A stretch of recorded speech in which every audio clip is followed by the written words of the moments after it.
All right, I see that we have one viewer. I just want to make sure that you can hear me before I get started, so please just type in the chat button. If you can't, I am going to get started right away tonight just to respect time and make sure that we stay on track. So welcome to webinar 6 of the Holistic Nutrition Hub webinar series, all about how to build your business. Tonight we are going to be talking about the website must-haves that are going to be important in building your effective website. So I just wanted to say happy weekend, you guys. Anybody who's been tuning into the news can actually say that it's a happy day. I know that we're celebrating here quite a bit about the election news and hopefully something that's going to bring up our outlook for the coming year and the next couple months. So I hope you guys are all having a great Saturday. I know I am. Tonight on the agenda, we are going to obviously have a welcome like I always do. And I want you to start thinking of your questions. If you're coming into this with questions already, make sure that if they don't get answered, you ask them in the comments while I am speaking. And also, obviously, we're going to let you know what you should have on each of the website pages and which pages you should absolutely have. And then at the end, I'm going to open up with a Q&A so that you can ask your personal questions as well. So what web pages should your nutrition business have? Now, there is a difference between a nutrition website versus a nutrition business website. And when we ask what web pages should my nutrition business website have, this honestly is not a question that enough nutrition practitioners are asking. So as new business owners, too many nutrition pros see their website as a place to simply express themselves creatively, or they get focused on, the pretty recipe making and making nice fonts and really pretty food images.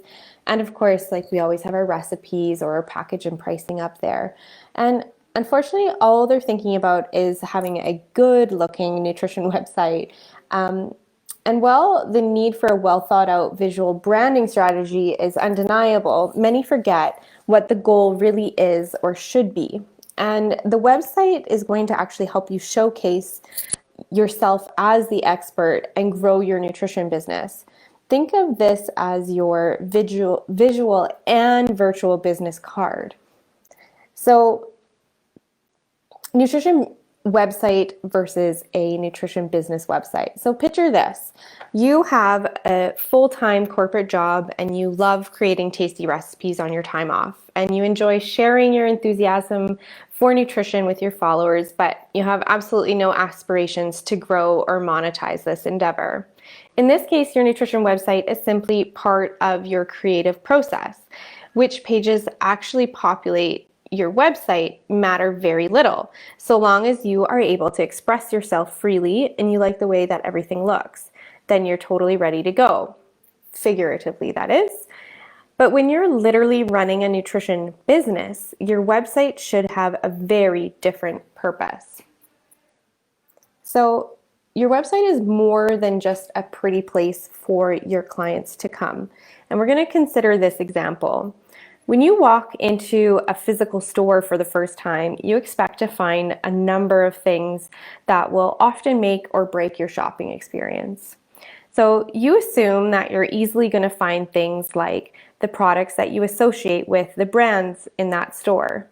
Am I in the right place? So if you're going into the farmer's market, you're expecting to find farmer market goods. You're expecting to find a welcoming staff member that can guide you and answer your questions. What do you need and how do you get it? You're looking at the price tags on the items that you're considering buying. How much does it cost? Other customers in the store, which hopefully indicates that the quality of the products being sold in the store is high. And it's a reputable product. So your nutrition business website is the online equivalent of a physical storefront. It positions your nutrition services on the online market, just like a physical store showcases the presence of a company in any given location. So people who visit your nutrition business website are looking to answer the same questions that they would have when entering a store for the first time. So again, that's going to be, like I mentioned here, am I in the right place? What do I need or get from the store? How much does it cost? And is it reputable? So in order to communicate these answers to these questions effectively, your visitors are going to look for 5 key pages that every nutrition business website needs. So when designing your nutrition business website, keep in mind that first-time visitors could land on any of these web pages. So depending on where they learned about your website, they're going to potentially go to your services page, maybe the contact page. It all depends on where they came from.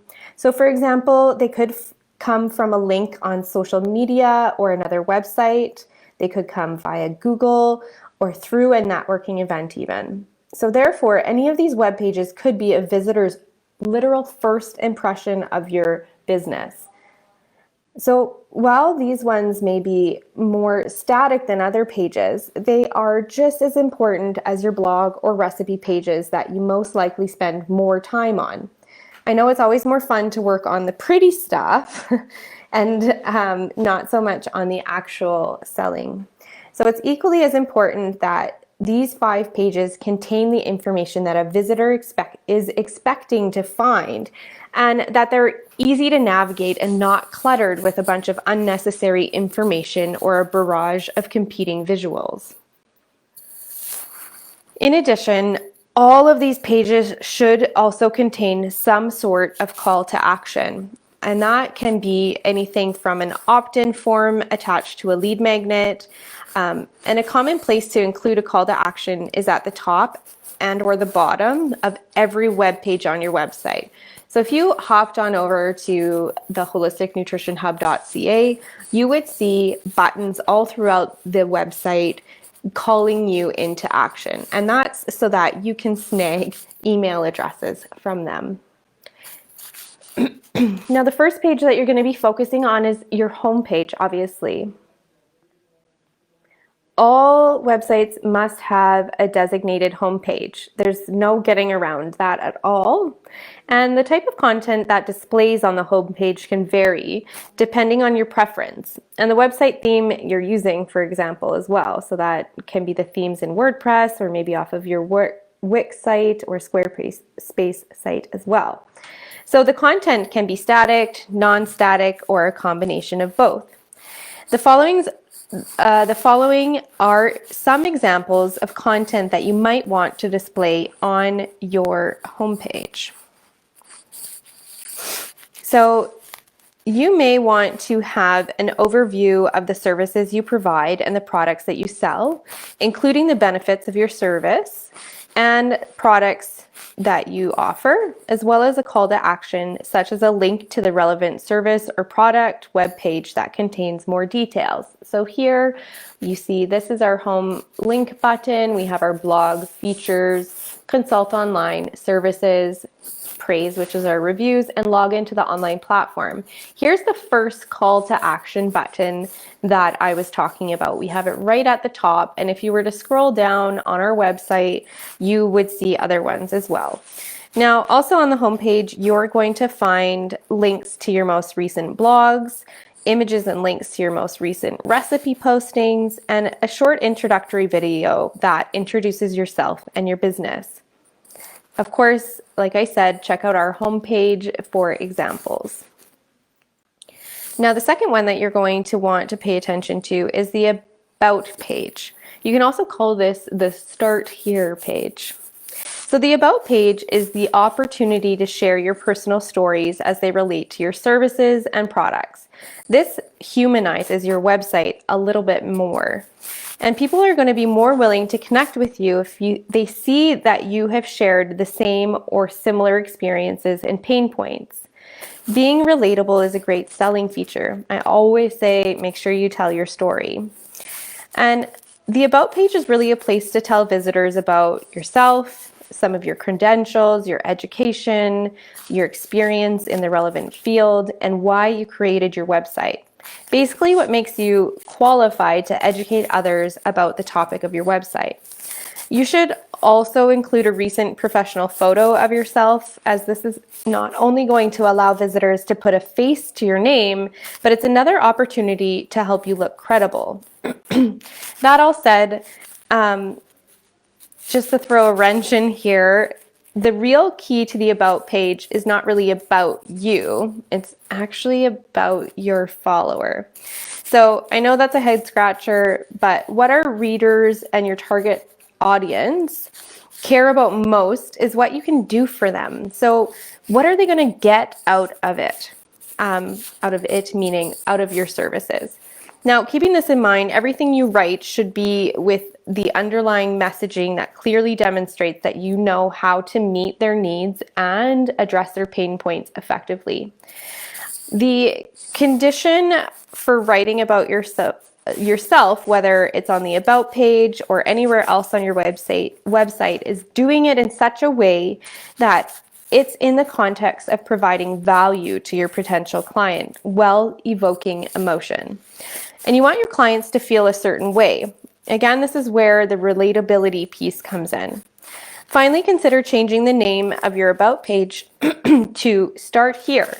And this serves as a call to action on your web menu, especially for someone who's just discovered your website for the first time. They know that they can go to this other place.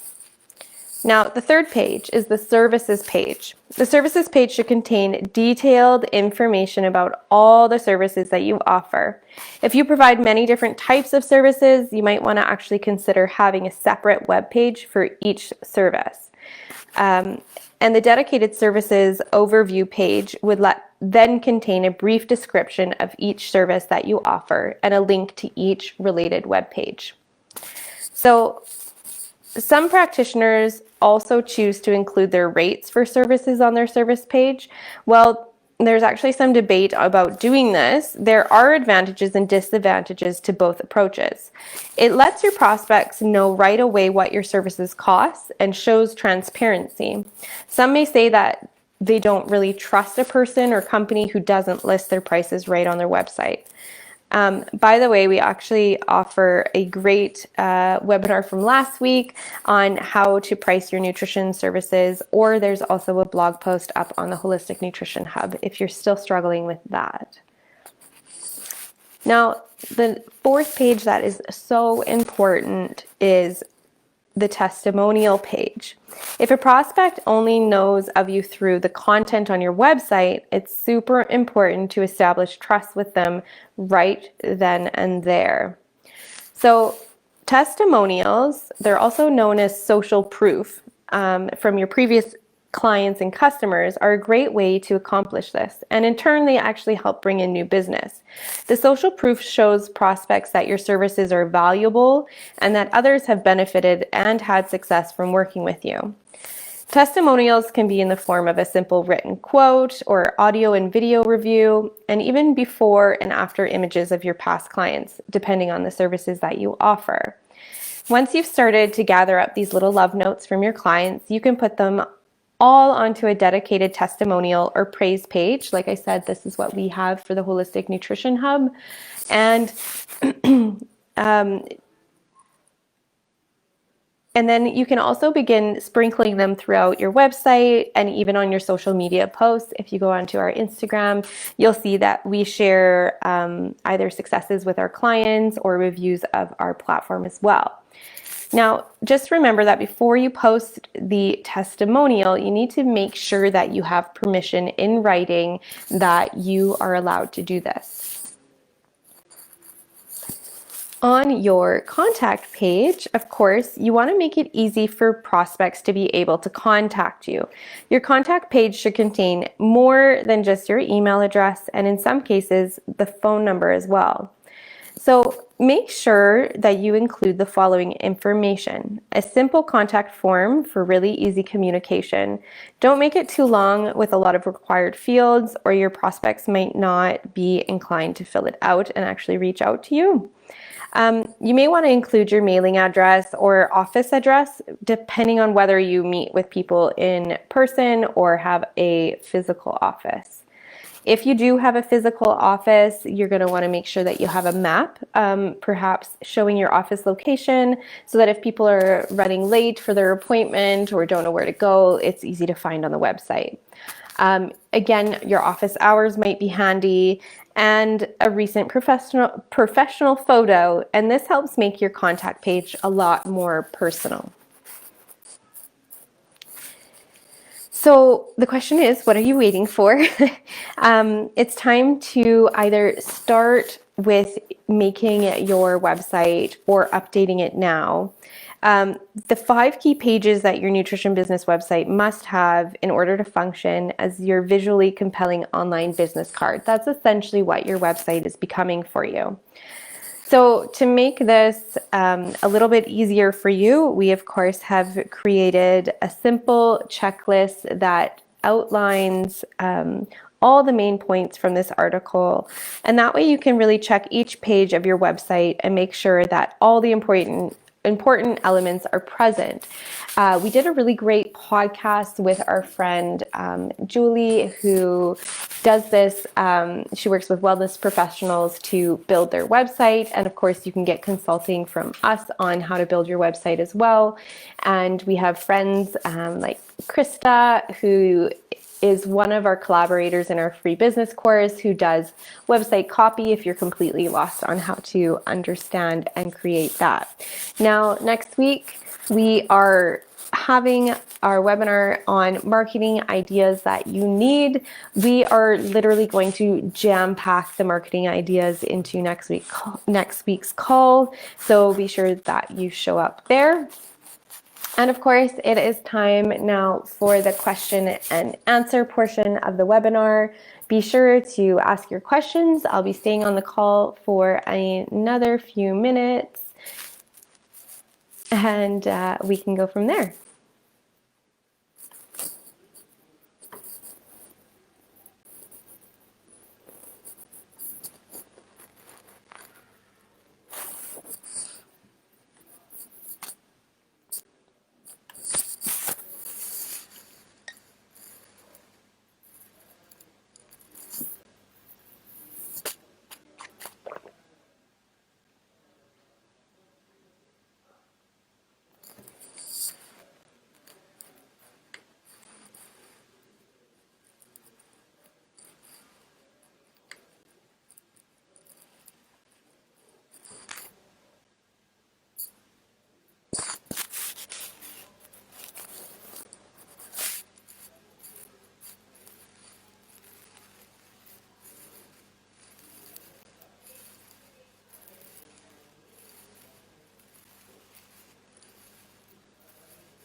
All right, if nobody, you're welcome, Mona. All right, I am going to stay for one more minute as some of the responses are just coming in.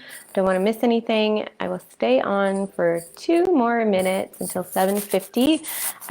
And if you need any other information, be sure to put them in the comments.